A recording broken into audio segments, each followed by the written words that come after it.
Okay, so let's jump right in. We're going to explore a really powerful question today. Can what you believe inside truly, actually overcome what's happening around you? We're going to do it by following an incredible story about poverty, about mentorship, and about this fire that can burn inside all of us. This single question, this is what our entire story pivots on. It's a question a young boy heard all the time, not just from the world around him, but you have to imagine it was probably an echo inside his own head too. And honestly, haven't we all felt some version of that? That feeling that our bank account, our job, our current situation somehow puts a ceiling on our dreams? So, how do you even begin to answer a question like that? Well, to find that answer, we've got to meet our main character. His name is Kabir, and he grew up in a world that, frankly, seemed designed to keep his dreams as small and as empty as his pockets. Just look at this. This isn't just a list of struggles. It's the weight of poverty in real life. The holes in the shoes, the ripped bag, going hungry, these aren't just one-off bad days. They were a constant, daily reminder of his limitations, of what everyone else told him was his reality.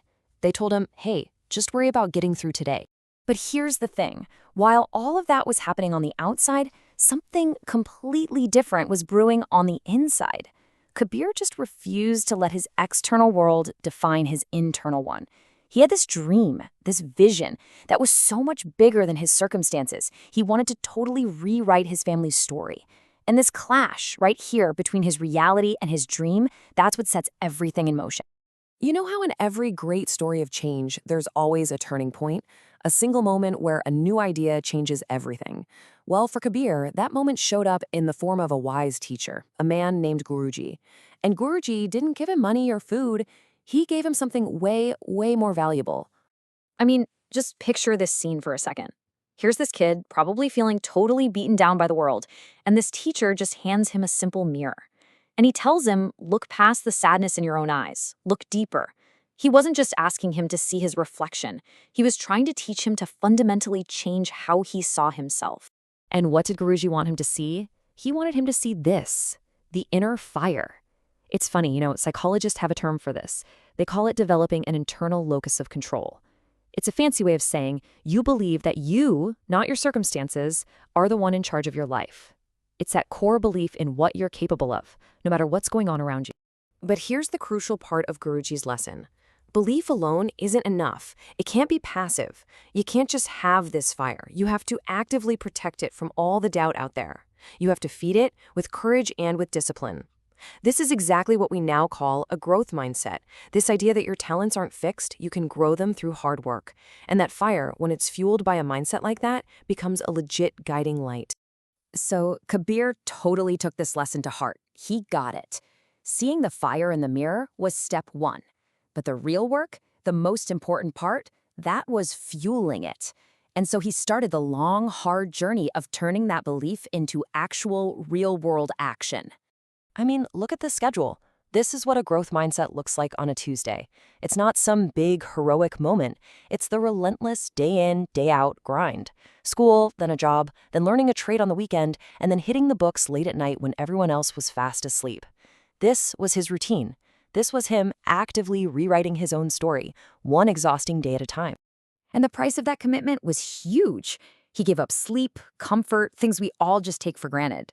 But the one thing he never, ever sacrificed was his focus. That dream, that reflection of the fire in the mirror was always right there in front of him, and it made all the hardship feel worth it. So years go by, and all that daily grind, all those small sacrifices, all that relentless effort, it started to compound. It started to build on itself. And that little fire that Kabir had protected so carefully started to burn so brightly that the whole world couldn't help but see it. This timeline really shows you the power of just starting small and staying consistent. This didn't happen overnight. It started in a literal corner of the village fixing phones. Then he saved up and opened one tiny shop. Then that shop became 3. And finally, he launched his very own brand. Every single step was built on the one that came before it. And this right here might be the most powerful part of the whole story. His success wasn't just for him. The very same people who once laughed and told him his dreams were ridiculous were now coming to him looking for a job. He didn't just change his own life, he started to change the future of his entire community. Later, when Guruji came to visit him, He summed up the whole journey with this one beautiful idea. Kabir's life was living proof that where you start, the empty pockets, is completely irrelevant. The only thing that truly matters is the size and the clarity of the vision you hold inside. So, okay, amazing story. But why does it matter to you and me? Because even though the details of our lives might be totally different from Kabir's, that fundamental struggle, it's universal. We all have our own version of those doubting voices telling us we can't. This lays out the choice we all have perfectly. On one side, you've got the world's voice. That's the voice that tells you to let your circumstances run your life. On the other side, you have your actions, the choice to protect your inner fire, to keep cleaning that mirror with discipline and hard work, and to insist, no matter what, on rewriting your own story.